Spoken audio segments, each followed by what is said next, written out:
Hello! Today we are going to work through a beginner's guide to starting and flying and operating the Cessna 172 with the G1000 avionics suite in Microsoft Flight Simulator 2024. This is in direct response to recording earlier today the very same video with the classic C172 with analog instruments, which I mistakenly believed was available in all versions of Flight Simulator 2024. And it isn't. It's only available in the Premium, Premium Deluxe and Aviator editions of Flight Simulator 2024.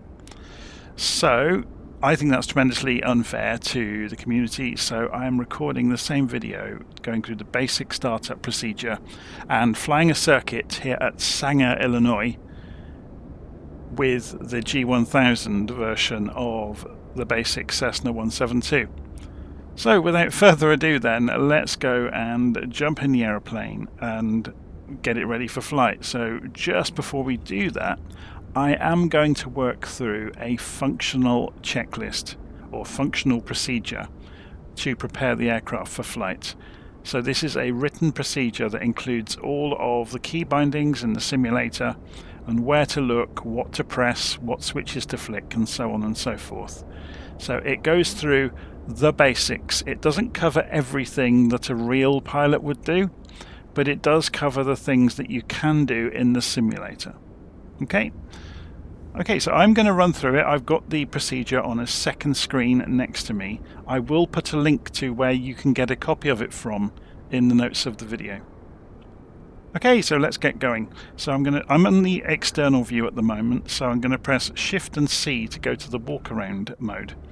So within the walkaround mode, I'm going to wiggle the mouse or press the right mouse button, which will make the mouse appear. Then if I hold the right mouse button down, I can then use W, A, S and D to walk around, and I can hold the right mouse button down and pan the camera. Okay, so we're going to walk up and remove the chocks, and then we're going to walk around to the front of the aeroplane and we're going to remove the pitot cover, and we're going to remove the static port cover, and we're going to remove the engine covers.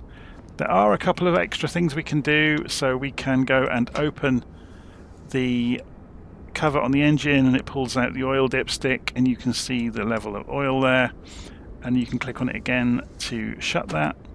You can walk around the aeroplane and go and waggle the control surfaces, and you will notice if you get the right angle you'll see that the yoke's moving in the cockpit when you do it. So you can see them moving in there. So, and then if we come back to the rear of the aircraft, you can do the same thing with the elevators. So there we go. So it's just to simulate, some of the patterns you would go through in the real aeroplane. So when you come back to the plane, you can press Shift and C, and it will, if you were on an external view, which I was, you'll be still in an external view. So I just press backspace, which puts me inside the aeroplane. So I have head tracking using a thing called a Tobii eye tracker, which detects where my head is, which allows me to smoothly look around the aeroplane. I'm going to switch it off for the majority of this flight.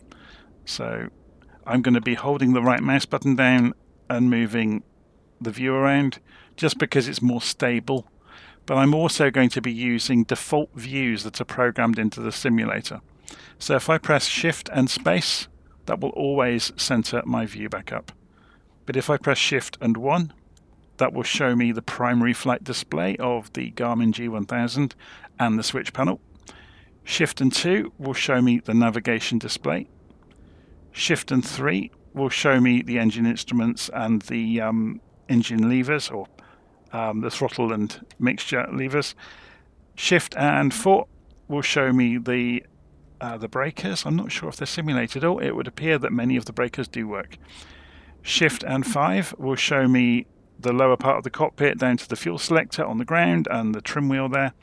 Shift and 6 will show me some other views, so Shift and 7, Shift and 8, Shift and 9. So I think they kind of run out of ideas at that point.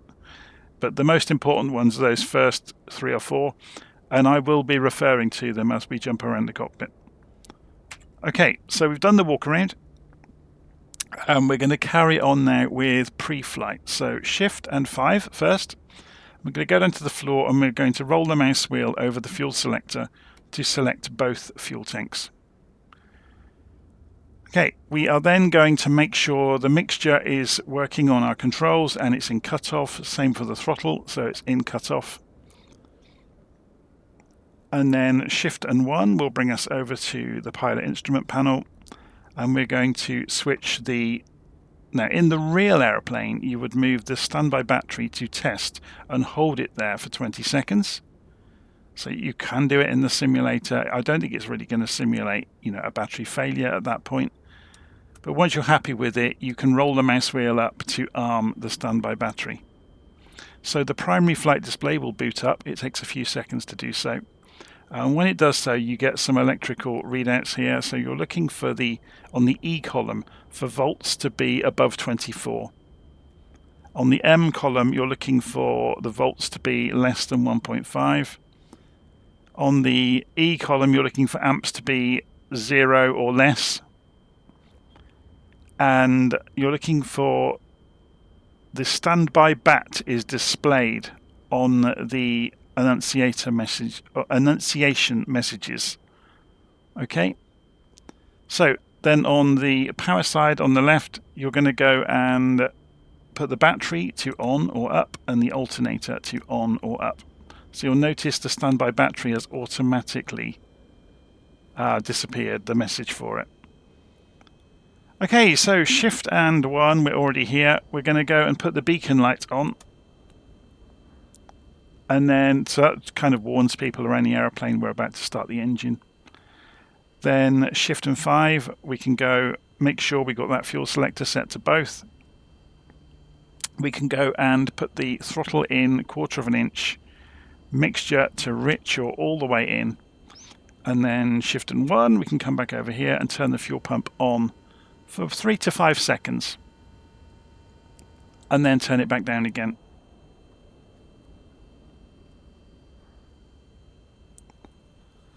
Okay, so back in the middle of the cockpit, we're going to go and put the mixture to lean, or about 30% of its travel in, and we're going to rotate the magnetos to start the engine.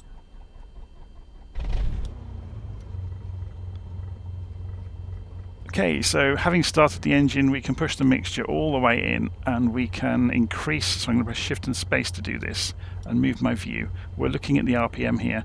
We're going to gently increase the power until we get 1000 RPM.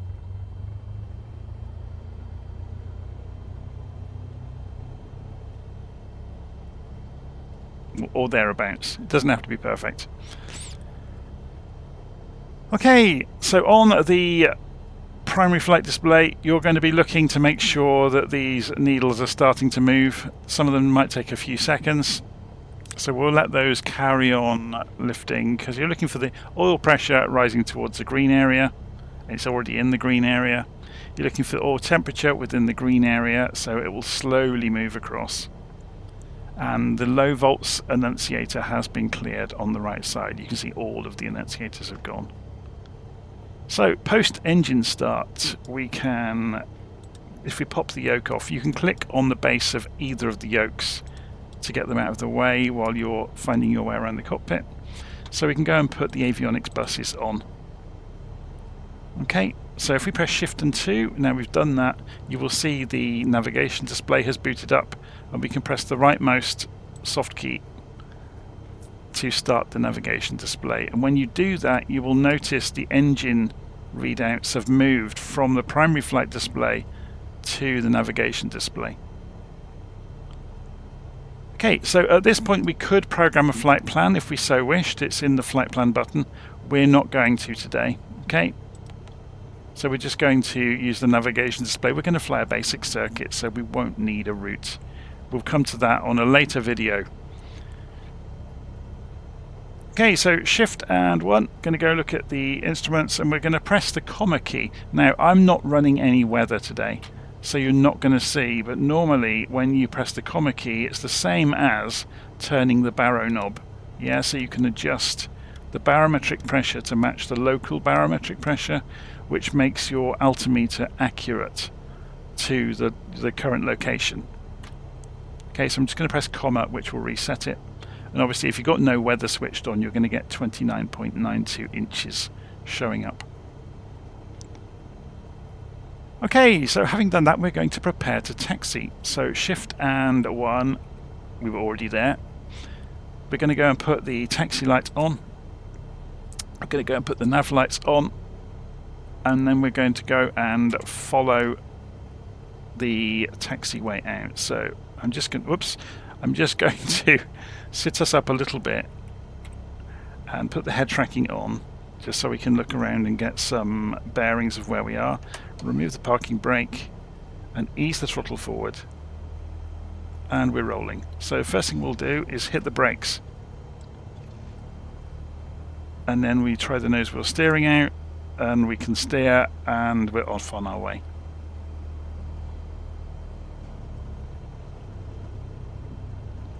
So as soon as we get clear of other aircraft and people, so get out onto the taxiway and away from the buildings, we're going to do an engine run-up test.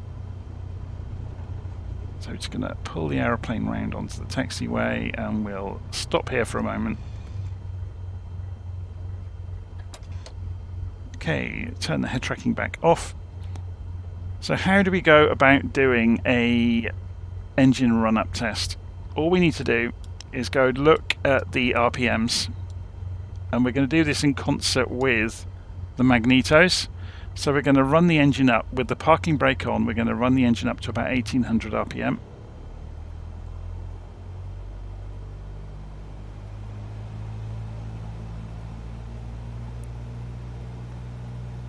That's close enough, or maybe a tiny bit, kind of get it super accurate. There we go, so 1800 RPM. And then we're going to rotate the magneto switch back to just the left bank. And you can see there was a drop there of about 110 RPM. And if we go over to the right bank, there's no change. And if we go back to both, it climbs back up to 1800. Okay, we can also pull the throttle back to idle, and it should drop to about 600, 650, or 620, look in between. So then we'll take it back up to 1000 RPM. And that's our basic engine run-up test done. So I don't think really in this aeroplane it's simulated that accurately. But it's kind of, you know, good enough for you to go through the motions. I guess that's one way of putting it. So let's go and put our head tracking back on and increase the throttle gently. You're not supposed to taxi any faster than about walking pace. Certainly not when near the buildings. If you're taxiing on a runway, you may be cleared to taxi faster. We're not going to be using air traffic services for this flight for demonstration. We're pretty much on our own out here, or that's the hope. So we're not having to hold short and wait for clearance or anything like that. So we'll just taxi out gently onto the runway, line ourselves up, and bring ourselves to a stop. And we'll just leave the engine running at about 1000 RPM or thereabouts. Okay, so Shift and 1 will look us back down into the cockpit. We can put the yoke back on, but we want to go and put the strobe lights on and the landing lights and the pitot heat. Okay. We could put the cabin power on as well while we're here. I don't think it's really simulated that closely in the simulator for the the different electrical systems. But anyway, so what we're going to do is do some final checks. So we're looking to make sure there are no messages on the right hand side of the primary flight display. We're going to check the comm radios are correct, they're over here, and check the nav radios are correct. So we'll cover this in later videos, looking at navigation and communication with air traffic services. so we won't need to be worrying about the transponder either today. You can go turn it on if you really want to, but we're not going to bother. So we'll come back out of there. Okay, so having taxied out, we can press shift and space so we can get our view configured. We can see that the mixture is rich, so we can come off the parking brake. We're not going to need flaps for this takeoff. It's a nice long runway, so typically you would only need flaps in a 172 for a shorter airfield to get off the ground more quickly. So we're going to take notice of a few things before we get going. Let me just turn the head tracking off to do this while we talk about it before we take off. So I'm going to move the heading bug around. Now you can cheat in this aeroplane. Rather than rolling this, you can push it and it flicks the heading bug to the direction you're going. It's just a good practice to have the heading bug pointing the same direction as the runway. So if you were climbing straight out and then engaging autopilot, the heading mode will be available to you immediately. But the other thing to take note of is these markers around. So this instrument is the horizontal situation indicator, and it's worth noting the markers at the compass points around it. So if you are wanting to do an immediate left 180 degree turn, for example, you can keep turning and you can see the opposite angle before you start turning, so you can make a mental note. So if I wanted to do a 90 degree left turn, for example, I can see I'm just turning to north. Okay, so let's go and see how we get on. So parking brake off.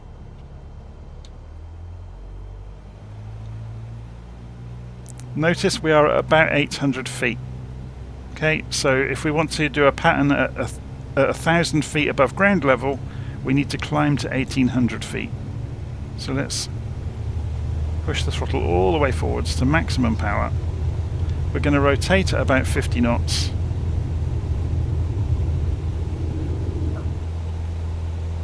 And we're off the ground. So at this point we are just watching the attitude indicator, or the artificial horizon. So if you are obscured in your vision with the instrument panel in your way, you can always just watch this. We're watching the direction, we're watching the speed. Now, best climb speed for a Cessna is about 70 to 80 knots. So you can just manipulate your pitch to make that happen. So obviously if you're going too slowly, just lower the nose slightly. So you can see we're climbing out. So we said 1,800 feet will put us 1,000 feet over the ground. Now I am purposely doing one thing at a time. So I am climbing in a straight line. I am not climbing and turning. That's not to say you can't. I'm just making things simple for myself and thinking of newcomers that may be watching this, thinking, what are some things I can do to make my life easier? Concentrate on one concern at a time. So climb in a straight line and then manage a turn, then manage level straight flight in a given direction. So we come up to 1,800 feet. We're going to pull the engine back to 75%. We're going to put a little bit of elevator trim in, and we're going to try and let go of the controls and see if we can balance the plane out so that the vertical speed is not going up or down. Okay, so we're showing 1,800 feet on the altimeter. Vertical speed has stopped moving around. We are rolling ever so gently to the left. That's absolutely normal, so I can put a little bit of trim in for that as well. So I've got trim controls mapped to buttons on my joystick, especially for this purpose. I typically use the hat switch on my joystick to manage pitch and aileron trim. Okay, so we're flying level. What we're going to do is turn the plane. Now you'll see a turn rate here. When it gets to this marker, you're doing a standard rate turn. Okay, so we're also climbing that. We've climbed 150 foot while doing that. So it's a bit like kind of rubbing your tummy and patting your head at the same time, a little bit of multitasking going on. So we're going to try and keep this at this marker, which is a standard rate turn, which means we would turn through 360 degrees in 2 minutes.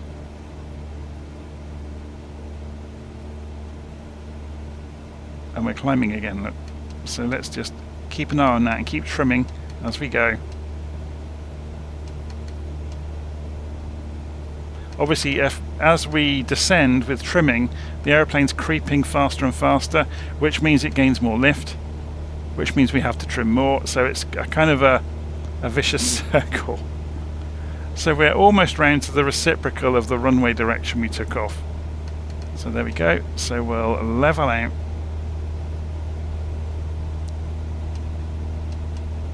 And we can look alongside us. And we did quite a long climb out, didn't we? So the airfield's just over here. So we're going to fly back past the airfield. And again, you're just trimming as you go. So we've dropped a little bit below our target. We're about 150 feet lower than we would like to be. So as I've mentioned previously on the 172 Classic video, the reason you tend to do left patterns at airfields is because you're sitting on the left side of the aeroplane, typically. So most GA aeroplanes are laid out this way around, which means the pilot has got much better visibility. So if the airfield is to your left, you can see other aeroplanes in the pattern much more easily. So obviously if I look this side, the co-pilot's in my way, all the pillars and the seats and everything are in my way.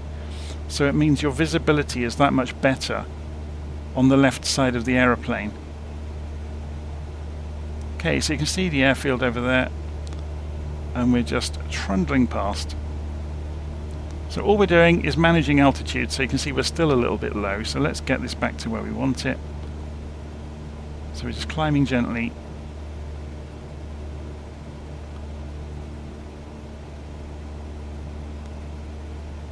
So we are now what you would call abeam the airfield. So if we did have air traffic services, we would inform them of our intentions to do either a touch and go or a full stop landing when we are abeam the airfield. And then we wait before we turn in for the airfield to kind of get to our 7 o'clock position, I guess. So, you know, looking back over our left shoulder to see the airfield over our left shoulder. And when it's kind of there, you know it's far enough away that you can make your turn and descend. So we're just managing our position at the moment. We're still a little bit low, look. It's just good practice to fly accurate, neat, tidy circuits. So you don't have to extend them out as much as I am doing today. You can do ascending turns and descending turns, but as I said, if you're just starting out with flying in the simulator, it's worth just minimizing the number of things you're trying to do at once. So as you can see here, although I'm talking, which is always difficult to do at the same time as doing, I'm not holding this altitude very accurately at all.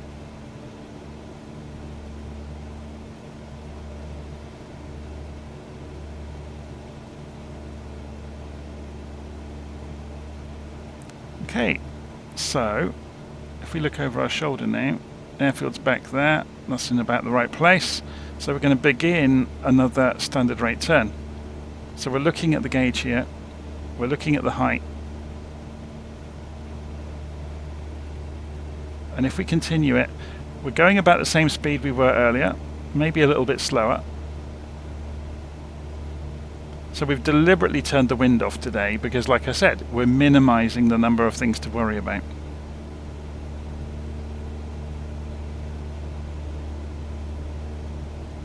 So just hand flying the aeroplane. We're not in a hurry. We're just concentrating on doing things in a methodical, stable manner. So I have an advantage with head tracking that I can look out around the corner. If you don't have head tracking, that's going to be a bit more problematic for you. Okay, so once we have finished our turn, we're essentially lined up. We've just overshot, look, so we're probably going a little bit faster than we were when we climbed down. So we level up and we bring the throttle back.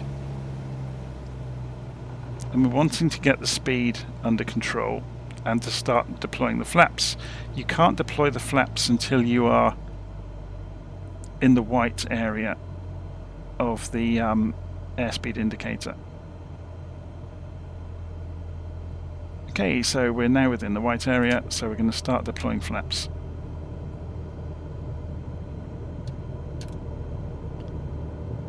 And that will slow the airplane down, obviously, and it will it will kick the nose up, so you may want to trim a little bit, but do not fly the airplane on trim.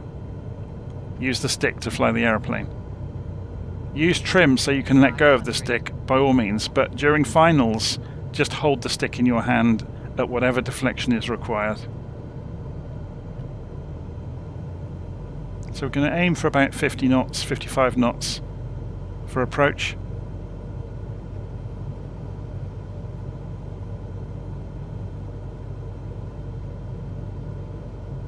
Obviously, if you're at an airfield that's got VASI lights or PAPI lights, then that will assist you in having the correct glide path. But all we're trying to do is to lower our speed so we can come over the runway without stalling, and give us the opportunity to reduce our speed to a point where we lose lift to try and hit these target markers and beyond the center line.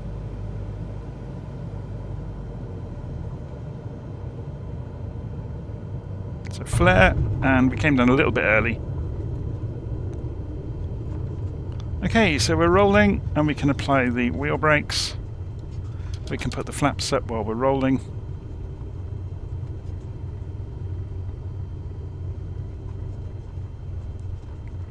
And we'll taxi back. So we leave our landing and strobe lights on until we're off the runway.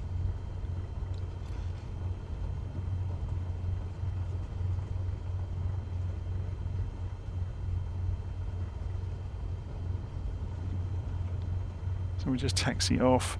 Obviously, if you've got air traffic services involved from something like, say, Intentions, or indeed someone like VATSIM, you would wait before you taxi and ask for instruction. But we're just going to be taxiing straight down in. But before we do so, we're going to go and turn the strobe lights off and the landing lights off.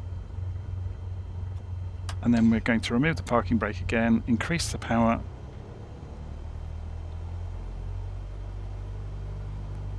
and taxi back in. Whether we'll find anywhere to park is another matter. Remember not to taxi too quickly.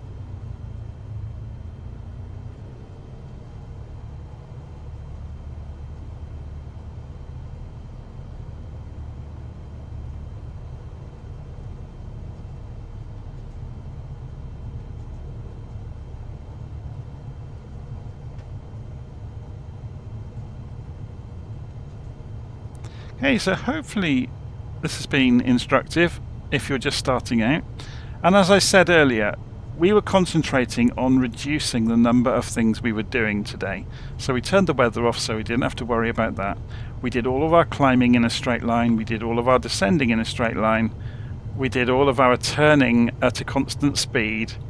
So as you can imagine, if you're climbing and turning or descending and turning, you have to think about power at the same time. So it becomes a bit more complicated.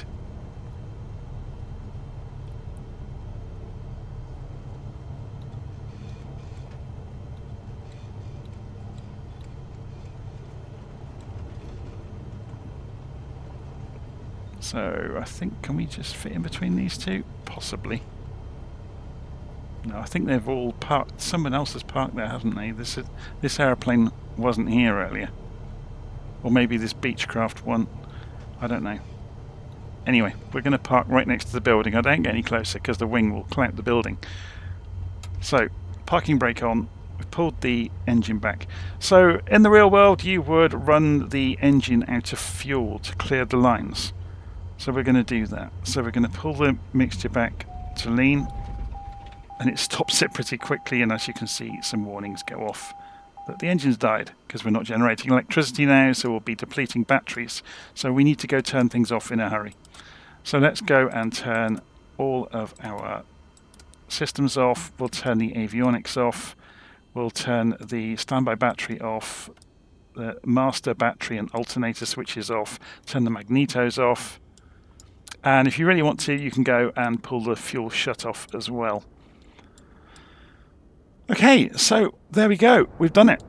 We have flown the Cessna 172 with the G1000 avionics suite around. So yeah, as I said at the start, I feel a little bit guilty because I think I said in the first video with the analog 172 that I thought it was available in all release versions of 2024, and it isn't.